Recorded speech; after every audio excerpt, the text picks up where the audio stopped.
Lihat nih, nggak cukur, kotor, berantakan, kumuh. Apa boleh buat barangkali ini gejala karena selama 1 tahun terakhir ini saya mengidap apa yang saya sebut sebagai Gibran Anxiety Syndrome. Sindroma kecemasan akibat Gibran. Ini bukan istilah asli dari saya sebetulnya. Justru orang Amerika, para ilmuwan Amerika, bidang kejiwaan di sana, yang memperkenalkan istilah populer Trump Anxiety Syndrome.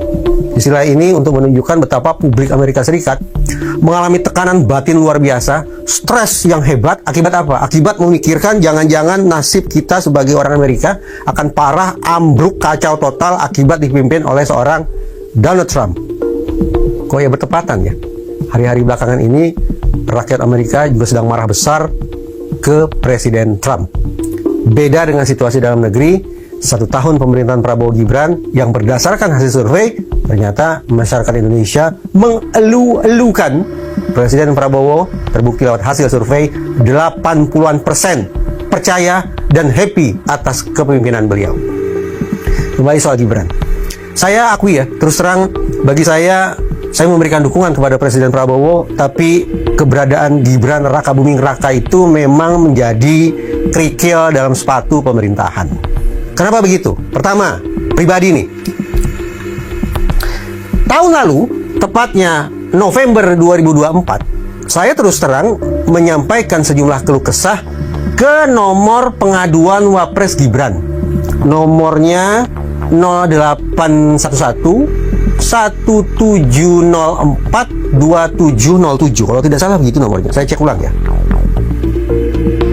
Betul. Apa isi keluh kesah saya?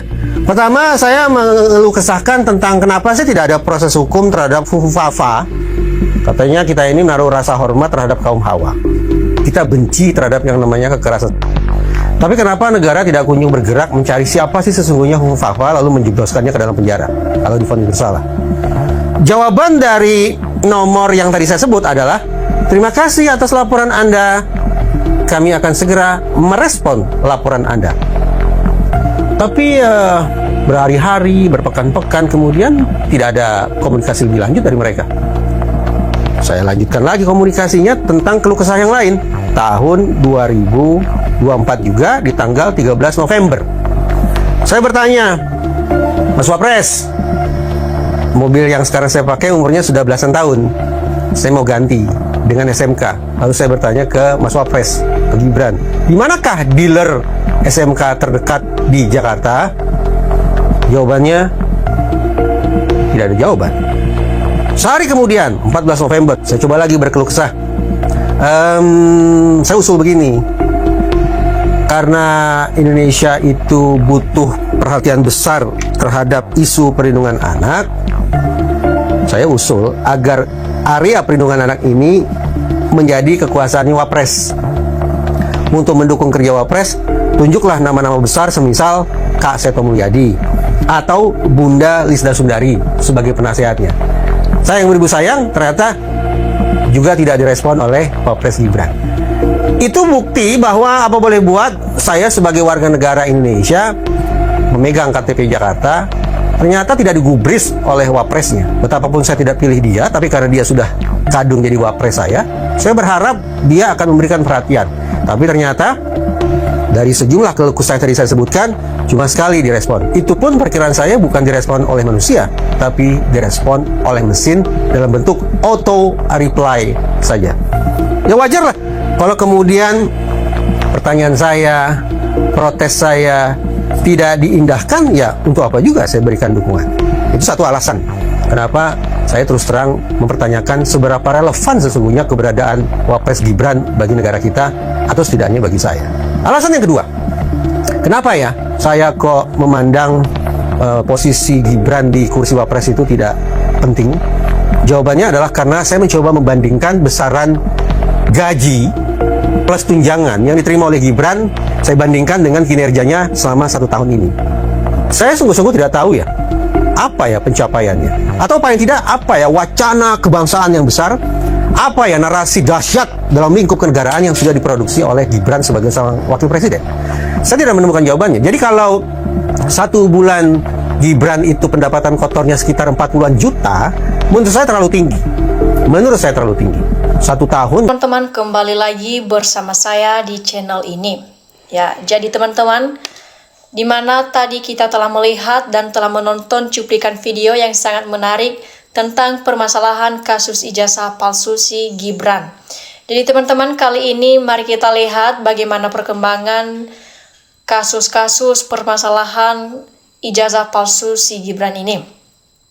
Jadi teman-teman, di sini mari kita lihat apa yang menjadi tanggapan-tanggapan dan komentar-komentar dari para netizen tentang cuplikan video tersebut.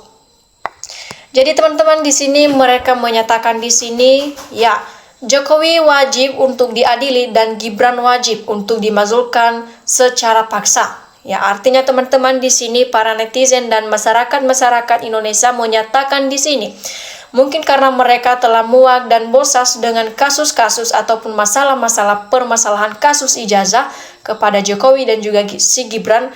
Mungkin karena mereka telah merasa bosan, sampai di sini mereka menyatakan di sini Jokowi itu wajib untuk diadili dan juga termasuk si Gibran harusnya dimakzulkan secara paksa. Nah, diteruskan di sini teman-teman, orang bodoh yang dipaksa menjadi wapres ataupun wakil presiden negara Republik Indonesia, Prabowo mantan jenderal, ya kenapa bisa dan tidak ada rasa malu punya wakil bodoh? Ya, nggak pantaslah negara sebesar ini mempunyai wakil presiden yang wawasan berpikirnya bodoh, sudah seharusnya dimakzulkan. Nah, artinya teman-teman, kita tahu juga bahwasanya si Gibran ini, ya, ketika kita ataupun ketika ada yang bercerita ataupun yang ingin bertanya, berbicara dengannya, artinya itu responnya itu ya kurang sesuai ya. Jadi makanya di sini ya percuma ada wakil presiden negara Republik Indonesia ini seorang si Gibran ini. Sepertinya tidak ada lagi orang lain yang bisa-bisa sedikit ataupun pintar-pintar yang bisa memimpin negara kita ini supaya lebih bisa dapat menjadi lebih maju ke depannya. Jadi sudah tidak ada waktu lagi, segera makzulkan Wapres Gibran. Jadi Wapres Gibran adalah aib nasional. Nah, gajah akan kabur tinggal kendangnya lagi, hukum mati pengkhianat bangsa. Jadi teman-teman, di sini ayolah mari kembalikan Indonesia jadi negara yang berpengaruh. Mantan-mantan wapresnya sangat hebat dan berpendidikan, jelas berpengetahuan, bernegara yang luar biasa. Jadi untuk sekarang ini wapresnya belum siap, belum mampu bernegara, pengalamannya itu sangat minim untuk seorang wapres ataupun wakil presiden.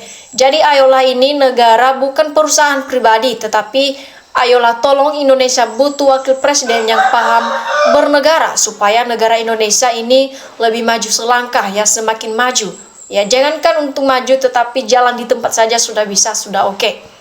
Tapi alangkah lebih baiknya jika lebih maju lagi negara kita ini. Nah, teman-teman, diteruskan di sini oleh para netizen dinyatakan sudah lama Gibran tidak dimakzulkan, apa sudah perlu rakyat yang menyeret untuk turun. Artinya teman-teman, di sini dikatakan bahwa si Gibran ini sudah lama tidak dimakzulkan. Jadi bagaimana saja kalau sudah perlu, bagaimana kalau misalnya rakyat yang akan menyeret si Gibran ini. Nah, di sini gak rela uang rakyat buat bayar gaji wapres yang cuma plongo-plongo. Nah, Pak Bowo maaf rakyatmu, mengkritis rakyat. Udah muak dengan skandal PK Jokowi, jangan salahkan rakyatmu bila kekacauan terjadi. Fakta Orde Baru Pak Harto gak mampu membendung kemarahan rakyat. Jadi Pak, tolong sikap Bapak rakyat memantau ataupun menanti bicara tegas, adil untuk rakyatmu, jangan melindungi yang namanya kebohongan. Nah, teman-teman, gimana dia mau respon keluhan masyarakat? Gak ada isi yang menandahi dalam otaknya alias zone. Jadi, jika memang benar tidak ada ijazah SMA, sebaiknya memang harus dimundurkan ya. Jadi suruh mundur aja Pak, yang berpengalaman banyak gak kayak Gibran, nanti malah bikin masalah kaya bapaknya itu. Jadi najis hukumannya menggaji wapres Gibran sampai 40 juta, belum tunjangan dan lain-lain. Jadi saya sebagai warga negara tidak rela uang rakyat dipakai menggaji wapres yang tidak berguna ini. Nah, teman-teman, di sini diteruskan lagi berhentinya gaduh kasus ijazah palsu ini ya. Jadi Jokowi sebagai mantan presiden harus gentleman ya, benar-benar jujur, terus terang kalau dia menipu dan berbohong kepada rakyat ataupun kalau punya malu seperti di negara ini ataupun negara lain, pasti Jokowi mati kena balak ataupun kualat atau karma akibat perbuatan jahatnya itu.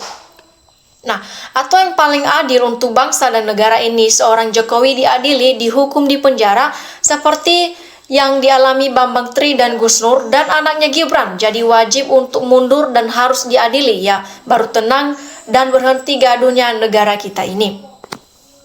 Nah, diteruskan di sini teman-teman, rakyat tidak ikhlas APBN untuk membayar wapres pelongo-pelongo seperti seorang Gibran ini. Jadi Indonesia banyak orang bodoh, jadi sulit untuk dikasih sembako, sudah memuji-mujinya. Nah, diteruskan di sini teman-teman, kekuatan Jokurap selama ini hanyalah uang korupsi yang triliunan, apa saja bisa dilakukannya, sangat biadab kelakuannya kepada rakyat Indonesia. Jadi, jangankan melaksanakan tugasnya sebagai wapres, artinya wapres saja belum tentu mengerti buat apa dipertahankan. Rakyat meminta untuk dilengsarkan dan mengembalikan gajinya ke negara selama dia menjabat. Nah, habis Indonesia ini dipimpin orang-orang rakus dan bodoh, kenapa orang-orang pintar diam saja? Apakah sudah disuap semua? Nah, tentunya di sini dosa apa bangsa dan negara kita ini ya? Kenapa dapat pemimpin yang tidak bekerja, pelongo-pelongo, tipu-tipuan, KKN ijazah gak beres ya? 8 takut dengan 7 karena balas budi. Akhirnya beginilah yang kita saksikan dan rasakan sekarang ini. Jadi masa membuktikan ijazah asli ataupun palsu secara tidak becus. Jadi bagaimana ya? Ayo negara mau dihancurkan ya, para pejabat.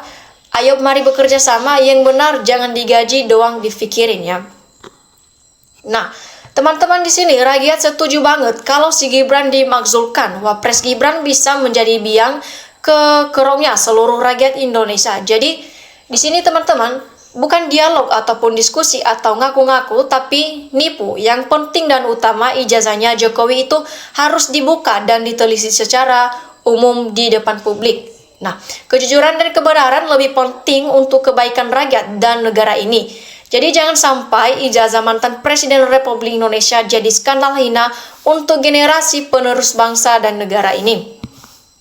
Nah, diteruskan di sini teman-teman semua, kemampuan jauh di bawah dari jabatannya. Jadi kasihan rakyat yang membayar orang yang tidak mampu bekerja. Orang sakau dibayar sangat tinggi, lebih-lebih maling hampir semua kemana negeri ini.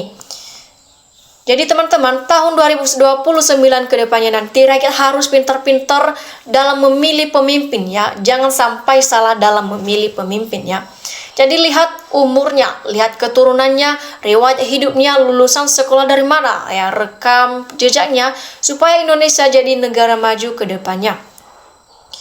Ya, di sini teman-teman, kapan ini penegak hukum dan para petinggi negara yang sadar dan waras serta berpikir sehat memakzulkan Gibran ini selalu wapres, tapi tidak ada mutu dan kualitas, tidak ada ide dan program wibawa, tidak lebih dari anak SMP. Inilah manusia yang betul-betul yang dikabrit, semakin terpuruk dan hancurlah negara kita ini.